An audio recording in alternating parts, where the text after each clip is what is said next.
Meus amigos, estamos entrevistando o Roberto da Silva, estamos no terceiro bloco e que tem uma história de vida fantástica, porque quando na infância passou pelos abrigos, depois na adolescência pela antiga FEBEM, depois quando adulto passou pelos presídios brasileiros e depois começou a construir uma carreira de pedagogo em 1993, mestre em 98, doutor em 2001 e livre docente agora em 2009. Portanto, Roberto da Silva tem toda essa experiência em pedagogia social, estuda isso, está levando esse tema para dentro das universidades para discutir no mundo acadêmico e é, portanto, um exemplo de vida, um exemplo aí fantástico de superação, sobretudo de superação. E Roberto, hoje as redes sociais expressam uma mentalidade muito forte no sentido punitivo e quando você fala em ressocialização hoje, muita gente não aceita isso não. O povo está certo, a voz do povo é a voz de Deus, o povo está certo ou o povo está errado? Não, eu acho que para esta geração que tem saído às ruas, que tem se manifestado, que se apropriaram das redes sociais como meios alternativos de comunicação e que estão fazendo os rolezinhos, para eles está faltando, não é culpa deles, é culpa da geração anterior, falta a perspectiva histórica. Não é? A questão do imediatismo, do individualismo, revela essa falta da perspectiva histórica. Em que sentido? Nós falamos no primeiro bloco aqui os efeitos do colonialismo, da ascendência da Igreja sobre o Estado, o caldo de cultura que isso gerou. Mas teríamos que relembrar o período da redemocratização do país, que resultou na Constituição de 1988, o Estatuto da Criança e do Adolescente e assim por diante. Porque aquele período do regime militar, que resultou nas diretas já, por exemplo, o que nós fizemos no Brasil? Né? Nós questionamos ali e derrubamos de alto a baixo todo o princípio da autoridade. Nós questionamos a autoridade dos generais, dos senadores, dos governadores biônicos, questionamos a autoridades da magistratura, questionamos a autoridade do governo sobre o povo, a autoridade do patrão sobre o empregado, do professor sobre o aluno, questionamos a autoridade do homem sobre a mulher, questionamos a autoridade dos pais sobre os seus filhos. Nós demolimos de alto a baixo o princípio da autoridade. Para quê? Para deixar de termos relações de dominação, relações hierárquicas verticalizadas, para buscar uma ideia de igualdade, de horizontalidade nas relações. Então, desta cultura nasceu a lógica de direito, qualquer coisa para nós, direito do cidadão, dever do Estado. Tá? Então, está todo mundo aí buscando se agasalhar sob as asas do Estado, e um Estado que não vai aguentar isso por muito tempo. A outra lógica decorrente dessa demolição do princípio da autoridade foi que nós suprimimos todos os modelos. Tá? Antes, aquele modelo forjado no âmbito da religião, que era alimentado pela família, e a escola trabalhava para fortalecer esse modelo. A partir da redemocratização do país, nós deixamos a ideia de valores, de verdades absolutas, e passamos à ideia da relativização. Né? Então, os indivíduos passaram a ser mais importantes do que o coletivo ou do que as instituições. E isso nos levou a essa ideia de que a ideia de certo e de errado ela não é estabelecida a priori. Certo e errado, ou o bem e o mal, é estabelecido em função da experiência de cada indivíduo. Né? Então, eu acho que nós estamos vivendo hoje, presentemente, e essa juventude expressa isso com muita evidência, não diria a falta de valores no sentido ético e moral, né? Numa perspectiva moralista, não é? Mas a falta de referenciais do que é esse país, do que é a história desse país. Né? Então, por exemplo, eu não discuto o Estatuto da Criança e do Adolescente sem dizer para os meus alunos o que era o Código de Menores de 1927 e o que era o Código de Menores de 1979. Porque se eu vou discutir apenas medidas socioeducativas, se ela é apropriada ou não para recuperar o adolescente de hoje, sem que as pessoas tenham conhecimento do que era a nossa realidade, o quanto nós caminhamos e onde nós chegamos, eles não conseguem ter uma avaliação, uma perspectiva de avaliação. A mesma coisa bradar hoje por endurecimento das penas, por maior encarceramento, por pena de morte, por prisão perpétua, revela que essas pessoas também não têm essa retrospectiva histórica de onde nós partimos, do Código do Império de 1830, 1891, das ordenações afonsinas, manuelinas, para chegar à Lei de Execução Penal de 1976. É de 84. É de 84, desculpe. Então, veja, o Brasil aboliu, ou até uma cláusula pétrea da Constituição, que o Brasil não pode adotar as penas terminais e capitais. Isto. Né? Nem pena de morte, nem prisão perpétua, nem o desterro ou aquelas penas cruéis e degradantes que havia no passado. O máximo que um sujeito pode ficar continuamente preso é 30 anos. Então, significa que nós aceitamos trabalhar com a perspectiva de que esse sujeito que um dia cometeu o crime e ficou encarcerado, que ele vai voltar para a sociedade. E vai voltar para a sociedade em que condições? Aí, então, é que se constrói o discurso da ressocialização, da educação e de assim por diante. Isso, mas o grave problema não é só do Brasil, é que, de fato, nas constituições, nos tratados internacionais, está tudo escrito, não pode pena de morte, não pode tortura, não pode pena cruel. E na prática, na realidade, é tudo isso. Sim. Tudo isso. Ou a tua experiência no presídio não foi de uma pena cruel? Eu tenho a impressão que sim. Não, foi, sem dúvida. Você deve ter vivido essa experiência de penas cruéis. Sim. Agora, as penas cruéis e degradantes, por exemplo, vale lembrar que, início do mês, o Senado Federal rejeitou a ideia de redução da idade penal do adolescente. Foi. Que seria jogar esses adolescentes no sistema penitenciário, seria uma pena cruel e degradante. Sim. Né? O que viola uma cláusula pétrea da Constituição. Mas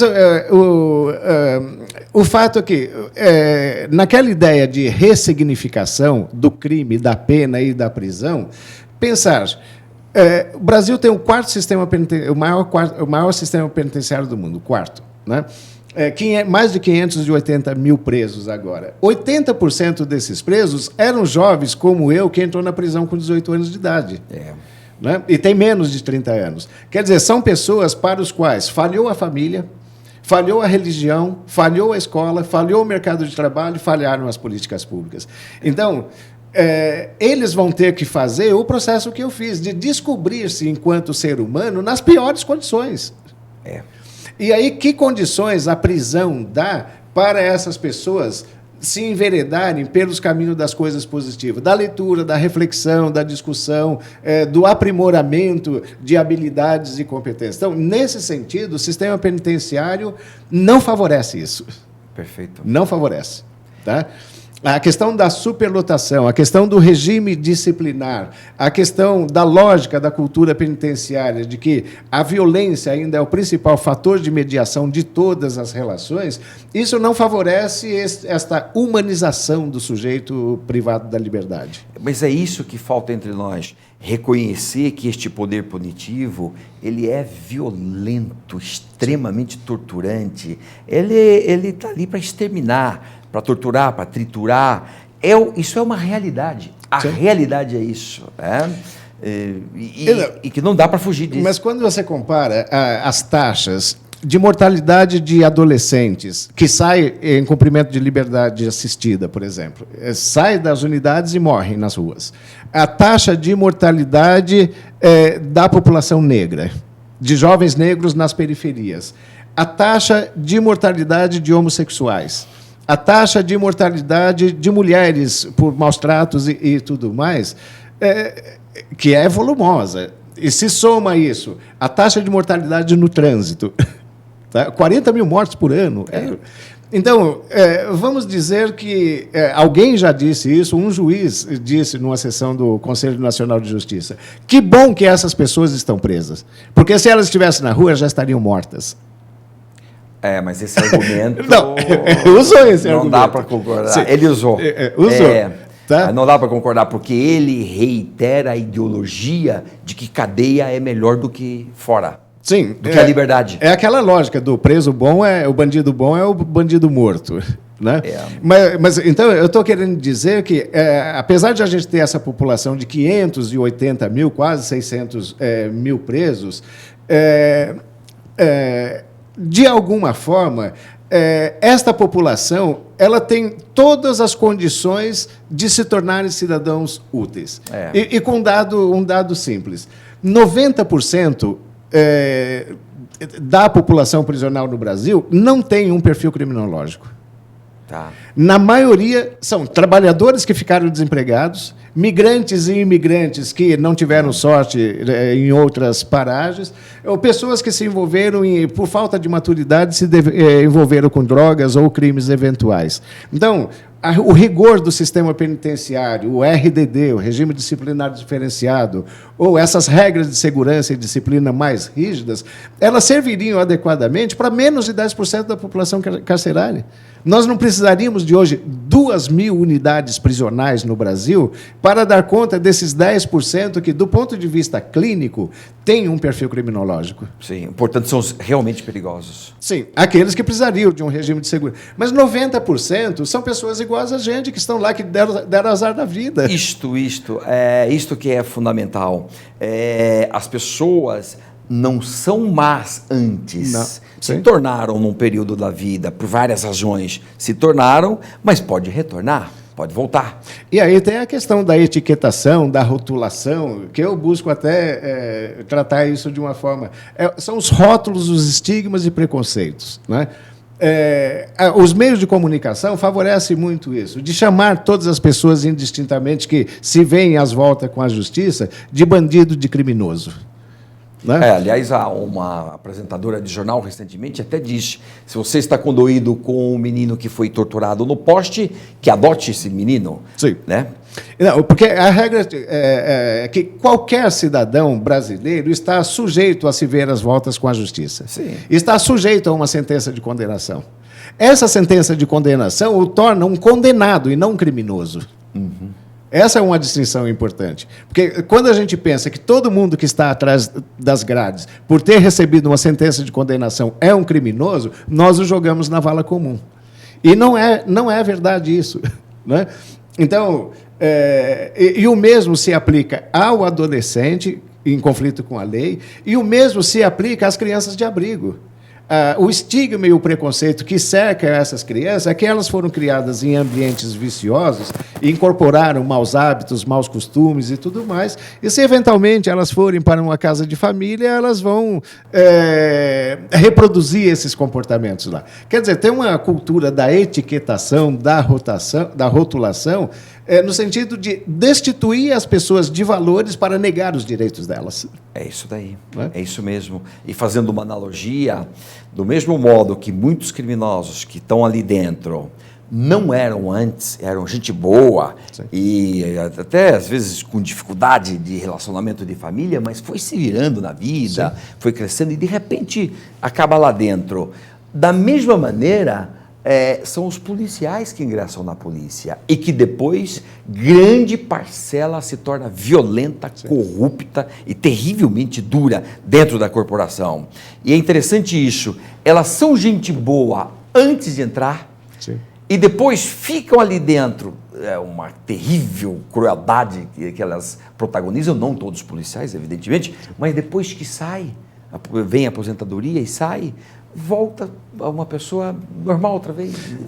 É que nem na política. Na política acontece isso. Você tem um bom amigo de confiança que você quer bem, e se ele diz, eu vou entrar na política, você fala, pelo amor de Deus, não faça isso. Porque você sabe que o ambiente institucional da política vai corrompê-lo e vai mesmo, inevitavelmente. Então, essa propriedade da corrupção, da contaminação, da cultura institucional, para nós é uma marca registrada. É uma marca. Não é? Relembrar que da minha geração de crianças que nós vivemos em abrigo até os 18 anos de idade, sim, na fase adulta, na pesquisa de mestrado que eu fui fazer, metade dela eu localizei dentro da prisão. Na prisão? Metade. Metade. E crianças que foram entregues aos abrigos, à tutela do Estado, com semanas, com meses de vida. Né? E depois eu fui rastrear que tipo de educação elas receberam dentro de abrigos e dentro das FEBEMs e o que elas fizeram que os levou à prisão. Então, bebês que na pequena idade se faziam uma avaliação, por exemplo, de ser uma criança superdotada. Né? Não se teve os cuidados e os procedimentos que deveriam ter uma criança desse tipo. Aos 14 anos, ela comete um primeiro homicídio. Aos 18, tem 4 homicídios. E depois eu encontro ela dentro da prisão aos 32 anos de idade, com 350 anos de condenação.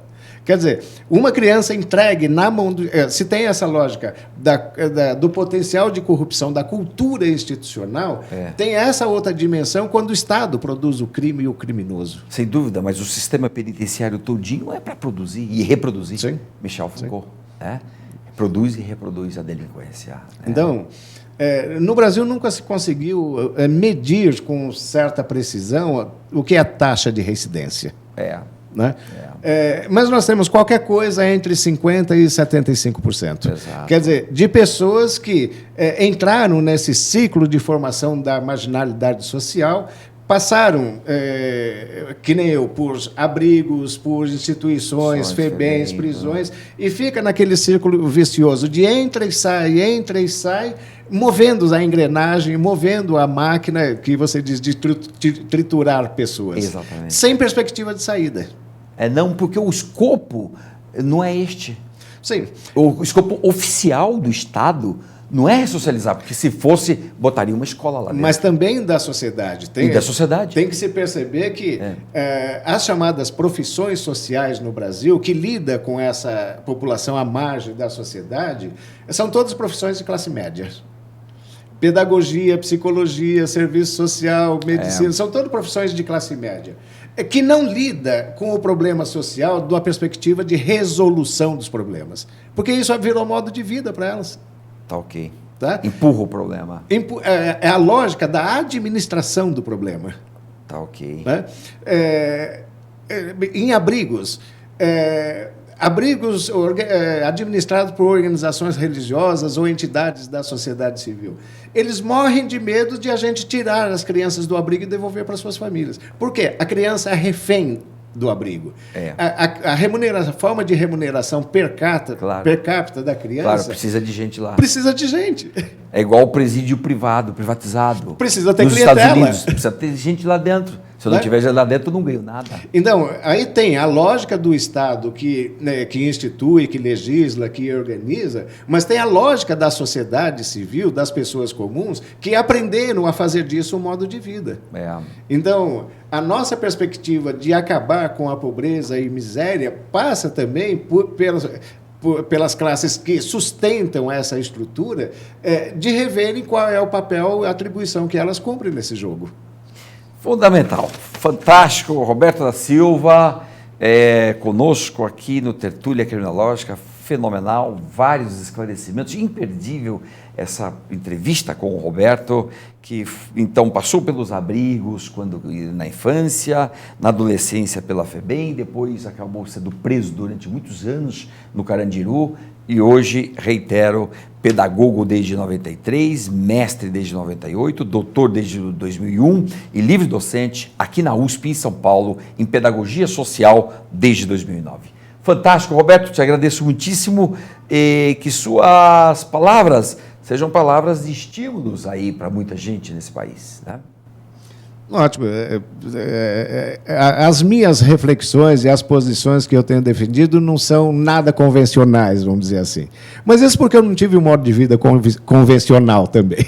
Né? Exatamente. Então, eu assumi plena liberdade em estudar, em analisar a estrutura social brasileira, e eu acho que as nossas soluções elas não são nada convencionais também. É preciso um pouco de ousadia, é preciso um pouco de criatividade aí, para não continuarmos simplesmente reproduzindo o modelo que já mostrou que chegou ao ponto da exaustão. Perfeito. É isso daí.